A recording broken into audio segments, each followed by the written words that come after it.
The HTC Desire 300 is a surprisingly well-built mid-range device by HTC. It comes with a curvaceous, thin body and with a nicely sized 4.3-inch display. It fits just right in the hand, plus it has a very affordable price. But with all this, are there any compromises that HTC made with this? This is Victor with Phone Arena with a review of the HTC Desire 300, and let's find out. The Desire 300 is a plastic device, but we would not count this against it as it feels every bit as good as plastic can. It's got an elegant, curved and thin body. The back is made out of matte plastic that does not stain easily, so the phone looks as clean as new even after long use.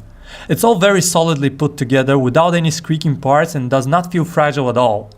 In a world of 5-inch and larger phones, this comparatively smaller handset feels very comfortable to hold and great to use with one hand. The physical buttons are located on top and on the right side, and we find them clicky, easy to press and to find without even looking. There is a volume rocker on the right and a lock key on top. The handset features a nice and large enough 4.3-inch IPS LCD display with a resolution of 480 by 800 pixels. We're pleased by the vibrant colors that the Desire 300 puts out, especially given its affordable price. The screen has very deep blacks and nice contrast to it. It is not without its slight flaws. It is not among the sharpest ones and colors are a bit on the colder side, but we'd live with it. The screen is not the brightest out there, but it has enough luminance to be readable in broad daylight. Viewing angles are very good and images preserve their natural colors even at more extreme angles. The Desire 300 runs on the somewhat dated Android 4.1.2 Jelly Bean platform with HTC's own Sense 5.0 skin on top. The key feature of the Sense skin are cleaner looks compared to older HTC user interfaces and the BlinkFeed news aggregator that brings together social updates and news in a flipboard-like vertically scrolling list.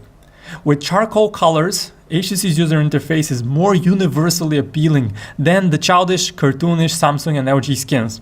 In terms of actual functionality, it's a mixed bag. We don't like that oft-used functions tend to get buried down in menus, and simple actions like adding a shortcut to your home screen or adjusting the screen brightness are necessarily complicated. On the flip side of things, most core apps like the Dialer and Messenger look good. HTC's Contacts app allows you to conveniently swipe between tabs. The keyboard is great. After mixed feelings initially, we've come to love it for its large and spacious keys that provide for an awesome typing experience. Performance is where the so far nearly picture-perfect Desire 300 image starts to fall apart. The handset feels underpowered from the get-go. A stutter appears quite often when you navigate around, and some core apps also often lag or take a long time to open. The reason for this lies under the hood. The Desire 300 runs on the most basic Snapdragon S4 chip, the MSM8225. It's a dual-core 1GHz chip, but unlike most other S4s, it is built on an older and less efficient 45nm technology. It's a chip that became available in the first half of last year, and in late 2013 it definitely feels slow. The fact that the handset packs merely 512MB of RAM on board does not help either. In terms of graphics, you get Adreno 203, and this will be enough to get less demanding yet still popular games to run. Temple Run 2 for instance and other endless runners would work with a slight stutter but are definitely playable. Another big gripe with this handset is the low amount of storage on board. The Desire 300 comes with 4 GB of internal storage, but the user available space is below 2 GB. That is definitely insufficient. Luckily, storage is expandable and you can add up to 32 GB more via micro SD cards. HTC features both its own browser and Google's mobile Chrome for accessing the web. You can feel a slight stutter in browsing on both, especially when scrolling around, but nothing terrible. The Desire 300 only supports 3G and has no 4G LTE connectivity. It also supports Bluetooth 4.0, Wi-Fi BGN and GPS, but fancy stuff like NFC is missing. The phone features a 5-megapixel autofocus camera on the back and a basic VGA front-facing one. The camera app is quick to start and the interface features large and easy to press separate buttons for image stills and video. There are finer settings to adjust like ISO and white balance, but they are buried deep in hard to reach menus and submenus. The actual image quality is not something to write home about at all. We've seen worse, but this is definitely below average. The biggest problem with images of the Desire 300 is their sore lack of details. They appear smudgy, mushy, and definitely lack much needed sharpness. If you take the camera indoors, the situation gets worse. Images turn out darker than we'd like, and noise also creeps in noticeably. Pictures are still usable, but not pretty.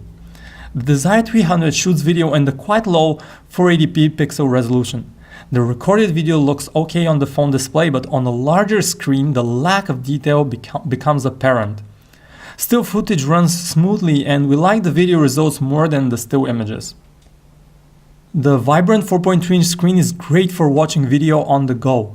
The usual HTC Boom Sound front stereo speaker audio magic, however, is not present.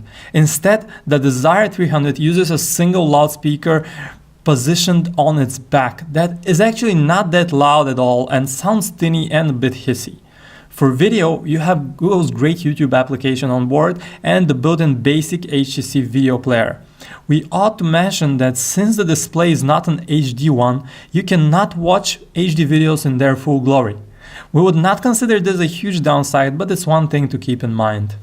We had no huge issues with call quality on the Desire 300 as it was loud and sufficiently clear in most circumstances.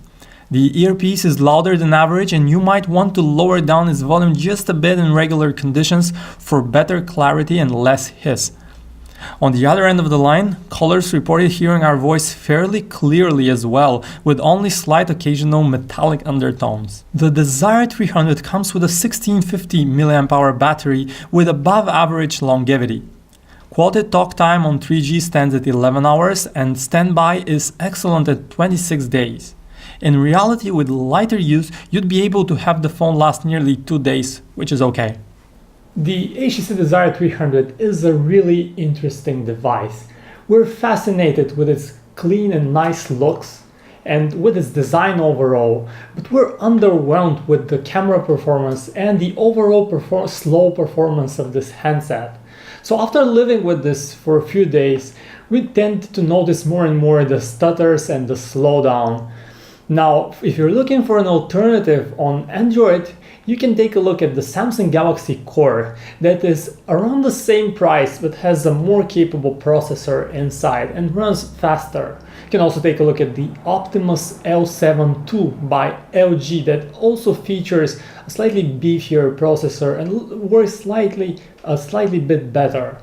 And if you're willing to experiment, you can also go ahead and pay the extra premium and get a similarly sized and similarly well-designed Nokia Lumia 720 that runs on Windows Phone 8.